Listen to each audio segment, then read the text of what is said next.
So I'm Scott Russell, Trustee for Llanarran Community Development Project, also known as LCDP. Hi, I'm Jane Hawkshaw, again Trustee for LCDP. So for me, I used to be involved day to day in terms of volunteering, giving time, but naturally as Trustee's a volunteer role, I've got a full-time job and I wasn't able to give as much as I wanted to give. So that then inspired me to become a trustee instead, so I can still give back, but not as much as what I used to, time commitment wise, because obviously of my full-time job. I became a trustee in 2009. I've got two children who were heavily involved in the services for early years back then. They're now 20 and 22. But I could see the development that they were getting from the organisation. And so I got involved by starting to support the fundraising efforts of the organisation to enable services for children and young people. My name is Kerry Azarati and I'm a trustee of Valley's Kids, and I've been a trustee now for about 12 years in total. My background isn't in charity work at all. My background is in HR and operations, and for the last almost 30 years of my career I've spent working for the Admiral Group based in Cardiff.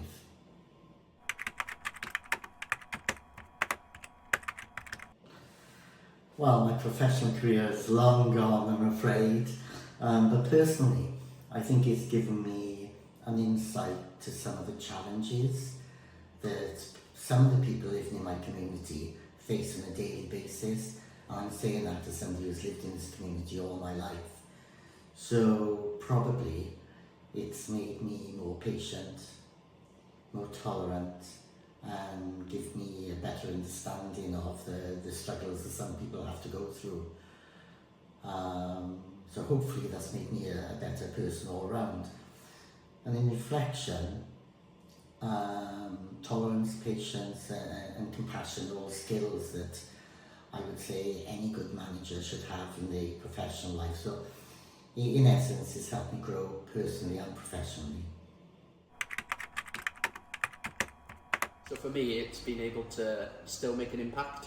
So as much as obviously I can't be here day to day, every day, we meet on a monthly basis, and it still feels like that we're making an impact, giving back and doing something for the organisation. For me, I just feel it really makes a difference. I mean, for my own personal reasons of becoming a trustee and staying a trustee for this long, I got ill back in 2015 with a heart condition, and this place was honestly a lifeline. It gave me a focus, it gave me somewhere to aim to walk to from my community in Brynner, and then it gave me a purpose because they needed some support with fundraising, and it really did give me a focus and a purpose.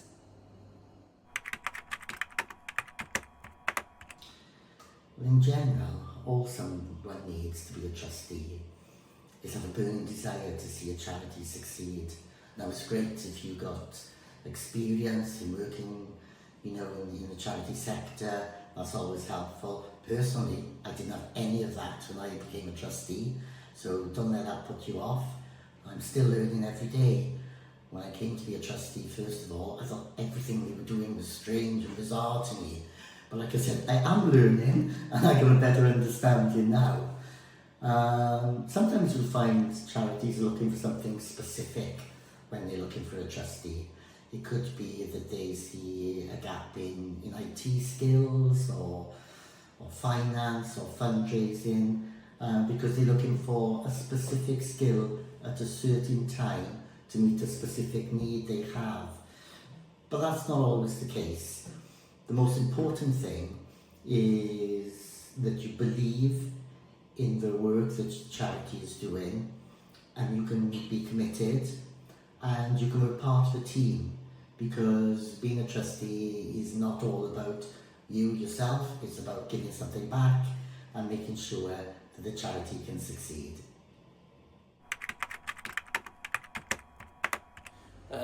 Just do it. I've gained so much experience, not only from being a trustee, but being involved in the organisation, that I've been able to take elsewhere in terms of my day-to-day job, and it's really helped me become the person that I am today. Well, I would definitely say do it. You get so much back as well. There's so much, you see so many people benefiting. And I think if we don't do it, what happens to our community? Because funding isn't there for lots of services. So we need volunteers to be around the table to support as best as we can. So I would definitely say do it. I would say you can't do it by half measures. If you're going to do it, you've got to do it 100%, because it is a commitment, but it's a commitment you can be really proud of.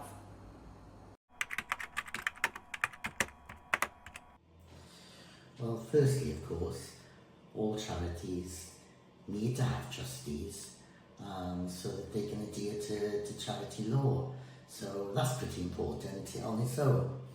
But I guess equally important is that the charity has a group of people who can help them define the strategic direction they're going in and to hold the charity to account, so that the way they operate is done in an ethical manner and it's done in a way which meets the goals, the ambitions, the principles and the values of the charity itself.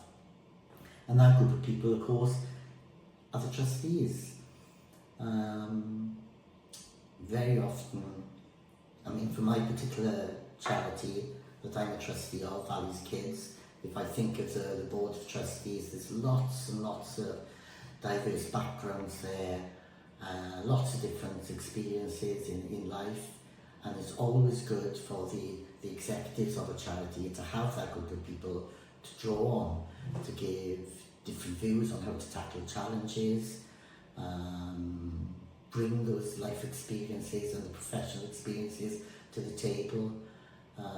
So it's really important that the charity have a group of people to call on to give advice and support and guidance.